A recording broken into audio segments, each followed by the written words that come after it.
Margaret ran her fingers through Charlie's fur, the old dog's head resting heavily on her lap.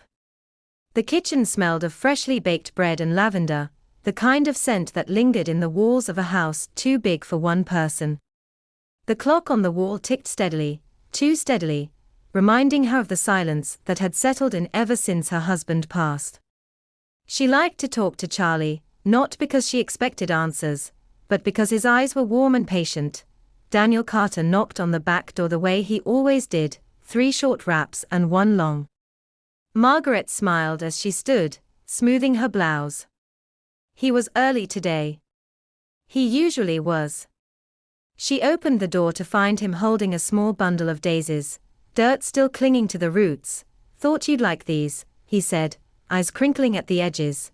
She took them with a soft laugh. "You always know how to charm an old woman." He leaned against the door frame. "Nothing old about you, Margaret." His gaze lingered just a second too long. Margaret felt her cheeks warm. It had been years since a man looked at her like that, since anyone did. She told herself it was harmless. They talked for hours sometimes while he worked. He called her fascinating. She called him trouble. They laughed, always with the door slightly open. Laura Briggs came by that afternoon, parking her rusted truck in the gravel driveway. Charlie barked and wagged his tail at the sight of her, but Margaret noticed something different this time. Daniel's posture shifted when Laura got out of the car. His hands tucked into his pockets. His smile came quicker. Laura knelt beside Charlie, her hands gentle as she examined his paw. "You've been roughhousing again, huh?" She cooed. Margaret folded her arms, watching from the porch. "You spoil him." "Someone has to," Laura teased. She glanced up at Daniel, and for a moment, they shared a smile. A quiet one. The kind that didn't belong to Margaret. She felt it then, the faintest pull in her chest. A tension she couldn't name. But she shook it off. People were allowed to be friendly. When Laura left, Daniel lingered. He always lingered. They sat in the garden as the light faded, his hand brushing hers when he reached for his glass. Margaret didn't pull away. He didn't either.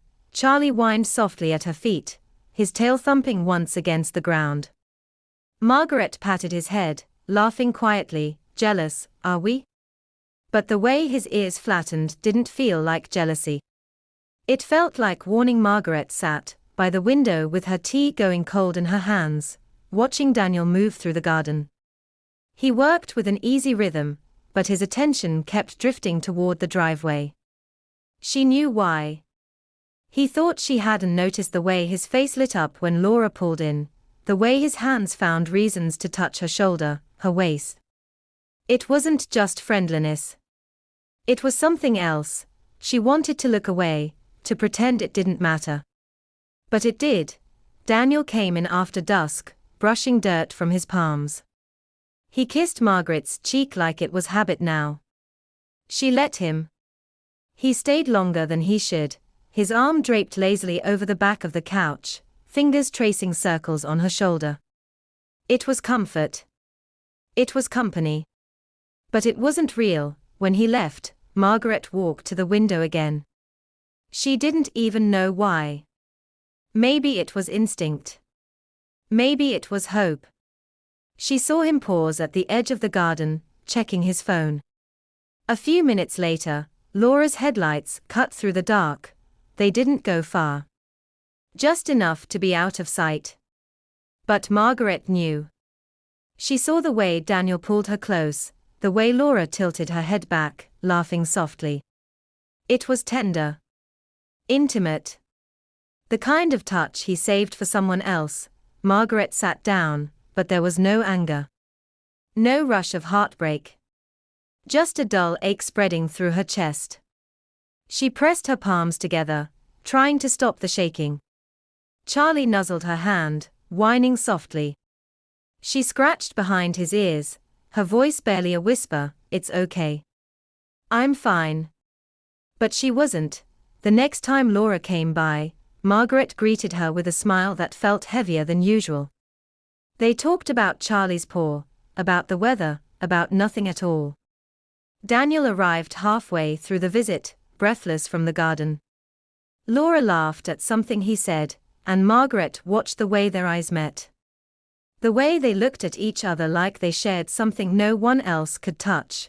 Margaret wondered if this was how it always happened, love bleeding into something messier, quieter. Something that no one talked about.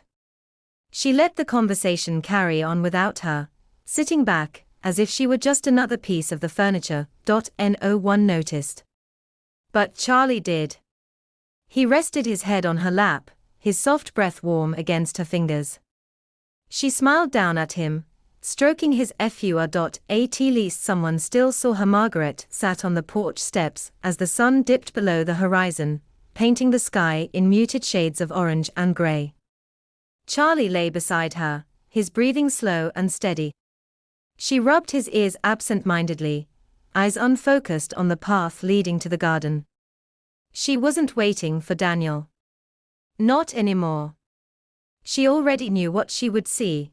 When his car finally pulled up, Margaret stayed where she was. He approached slowly, hands in his pockets, as if the weight of what hung between them had finally settled. He smelled of soil, sweat, and something sweeter. Perfume. Not hers. I was wondering if you'd be home, he said quietly. Margaret let the words hang in the air. She wasn't angry. That would have been easier. You don't have to lie, she said. Her voice was calm. Steady. I'm not going to make a scene. Daniel exhaled, running a hand over his face. It's not what you think. It never is. She smiled faintly, but there was no warmth left in it. I saw you. By the garden. I've seen you more than once. For a moment, he said nothing. She watched his face carefully, waiting for guilt, for shame, for anything. But he just looked tired. I didn't mean for it to happen, he said finally. Margaret nodded, as if that made it better. You never do.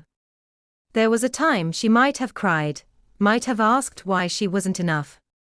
But what was the point? She already knew the answer.